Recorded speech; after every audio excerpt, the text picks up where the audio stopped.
When Jesus ate his meals, he famously shared with tax collectors and sinners and the outcasts of society.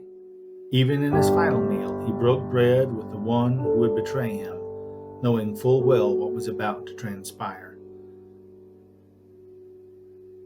John chapter 13, verses 21 through 31. When he had said these things, Jesus was greatly distressed in spirit and testified, "I tell you the solemn truth, one of you will betray me." The disciples began to look at one another, worried and perplexed to know which of them he was talking about. One of his disciples, the one Jesus loved, was at the table to the right of Jesus in a place of honor. So Simon Peter gestured to this disciple to ask Jesus who it was he was referring to. Then the disciple whom Jesus loved leaned back against Jesus' chest and asked him, "Lord, who is it?"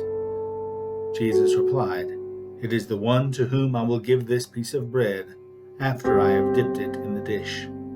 Then he dipped the piece of bread in the dish and gave it to Judas Iscariot, Simon's son. And after Judas took the piece of bread, Satan entered into him.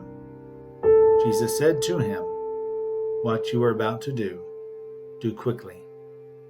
Now none of those present at the table understood why Jesus said this to Judas. Some thought that because Judas had the money box, Jesus was telling him to buy whatever they needed for the feast, or to give something to the poor. Judas took the piece of bread and went out immediately. Now it was night. When Judas had gone out, Jesus said, "Now the Son of Man is glorified, and God is glorified in him.